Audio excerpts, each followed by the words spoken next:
नमस्कार, मैं हूं संयोग जैन और एक बार फिर आपका स्वागत है हमारे स्पेशल प्रोग्राम आगे बढ़ता राजस्थान में। आज के इस एपिसोड में हम बात करेंगे मुख्यमंत्री चिरंजीवी स्वास्थ्य बीमा योजना की। कोरोना काल में राजस्थान की जनता को निरोगी रखने के लिए राजस्थान सरकार ने मुख्यमंत्री चिरंजीवी स्वास्थ्य बीमा योजना की शुरुआत की। योजना में मुख्यमंत्री अशोक गहलोत ने आम जनता को हेल्दी रखने के लिए इलाज की चिंता से मुक्त रखा है और इसके लिए सीएम गहलोत ने हर नागरिक का 5 लाख रुपए का बीमा कराया है।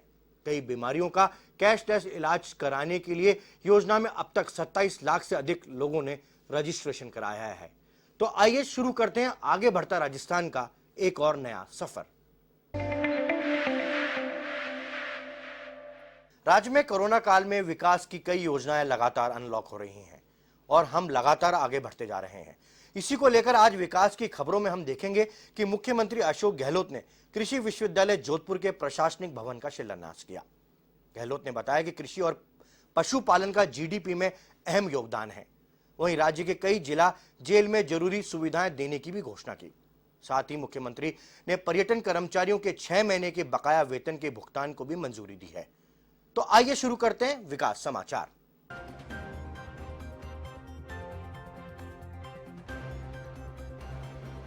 राजस्थान में कोरोना काल में शुरू हुए अनलॉक 2 में विकास कार्य के लॉक भी खुलने लगे हैं। इसके चलते राज्यपाल कलराज मिश्र और सीएम अशोक गहलोत ने वीडियो कॉन्फ्रेंसिंग के जरिए विकास कार्यों का लोकार्पण और शिलान्यास किया। इस दौरान कृषि विश्वविद्यालय जोधपुर के प्रशासनिक भवन का शिलान्यास भी किया गया।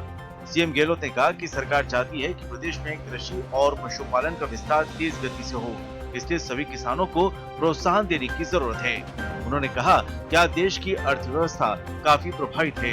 ऐसे हालात में कृषि पशुपालन का जीडीपी में अहम योगदान है।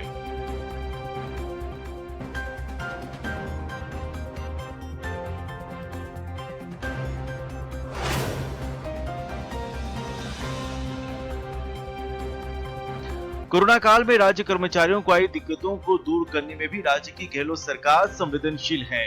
इसके चलते अब राज्य सरकार ने राजस्थान पर्यटन विकास निगम के कार्मिकों को 6 महीने का बकाया वेतन देने का फैसला किया है। इससे कर्मचारियों को जनवरी से मई 2021 का बकाया वेतन जल्दी दिया जाएगा। यह फैसला कोविड की विषम परिस्थिति में पर्यटन कार्मिकों को राहत देने की दृष्टि से लिया गया है। इस वेतन के भुगतान के लिए निगम को 8 करोड़ रुपए का ब्याज मुक्त ऋण देने के प्रस्ताव को मंजूरी दी गई है।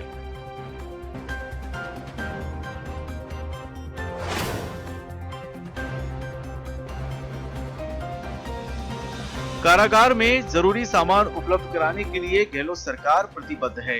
इस क्रम में सरकार ने सुरक्षा उपकरणों और एम्बुलेंस की खरीद के लिए 7 करोड़ 29,36,000 रुपए के अतिरिक्त प्रावधान को मंजूरी दी है। इसको लेकर सरकार ने जेल विभाग को प्रस्ताव भेजने को कहा है। आपको बता दें कि राज्य बजट में जेलों में बुनियादी सुविधाएं बेहतर करने और जिला कारागृहों में सुरक्षा उपकरण और एम्बुलेंस उपलब्ध कराने की घोषणा की गई थी।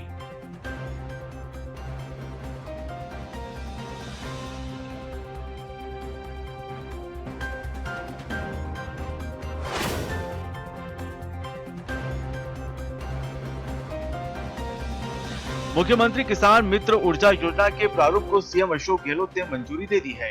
योजना में पात्र कृषि उपभोक्ताओं को हर महीने 1,000 रुपए का अनुदान मिलेगा। राज्य सरकार की ओर से यह अनुदान मीटर्ड कृषि उपभोक्ताओं को बिजली के बिल पर प्रति माह 1,000 रुपए और अधिकतम 12,000 रुपए हर साल दिया जाएगा। हालांकि इससे प्रदेश सरकार पर हर साल 1,450 करोड़ रुपए का वित्तीय भार आएगा। योजना का लाभ मई 2021 से मिलना शुरू होगा। इसे केंद्र और राज्य सरकार के कर्मचारी और आयकरदाता अनुदान राशि के लिए पात्र नहीं होंगे। सीएम गहलोत ने 2021-22 के बजट में यह अनुदान राशि देने की घोषणा की थी।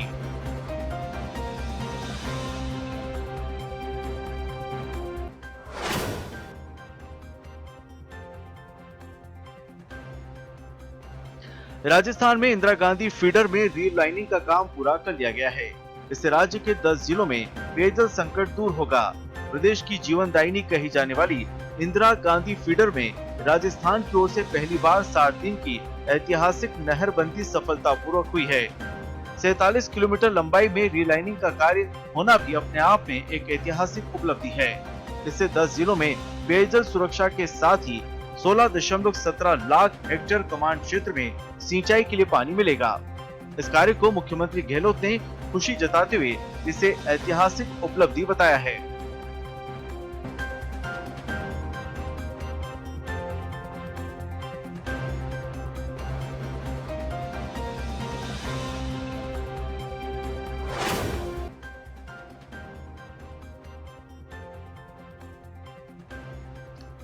राज्य में पशुपालन गोपालन के क्षेत्र में कई विकास कार्य हो रहे हैं। इसको लेकर मुख्यमंत्री गहलोत ने वीसी के जरिए पशुपालन गोपालन और आरसीडीएफ के कार्यों की समीक्षा की और नए पशु चिकित्सा उपकेंद्र खोले जाने और पशु चिकित्सालयों को क्रमोन्नत करने की जानकारी दी। इसके अनुसार प्रदेश भर में चरणबद्ध रूप से 1478 ग्राम पंचायतों में नए पशु चिकित्सा उपकेंद्र खोले जा रहे हैं। वहीं 200 पशु चिकित्सा उपकेंद्रों और 198 पशु औषधालयों को पशु चिकित्सालय में क्रमोन्नत किया जा रहा है। सीएम ने अधिकारियों को निर्देश दिए कि इनकी बजट घोषणाओं को प्राथमिकता के साथ जल्दी पूरा किया जाए। साथ ही राज्य में पशुधन की बहुलता को देखते हुए डेयरी के विकास की बड़ी संभावना है। राज्य में अभी भी बड़ी संख्या में ऐसे गाँव हैं जो अब तक संगठित रूप से डेयरी सेक्टर से नहीं जुड़ सके हैं। ऐसे में आरसीडीएफ इन क्षेत्रों को जोड़कर सरस डेयरी का विस्तार करे।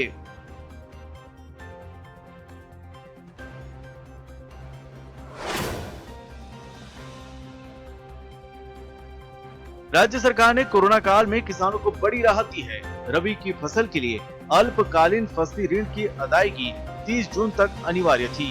इसे सरकार ने 31 अगस्त तक बढ़ा दिया है।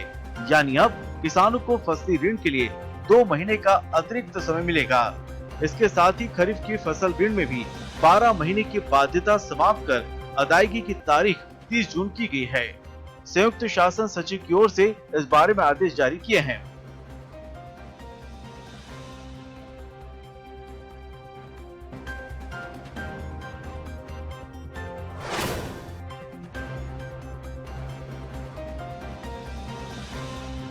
प्रदेश के जोधपुर जिले में भी कोरोना काल में विकास कार्य अनलॉक हुए हैं।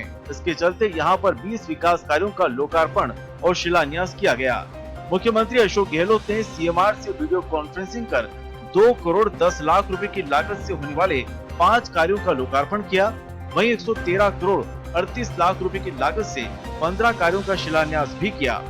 इस दौरान यहाँ बनने वाले आधुनिक पुलिस थाने का भी लोकार्पण किया। पश्चिमी राजस्थान में इस सुविधा का यह पहला थाना होगा।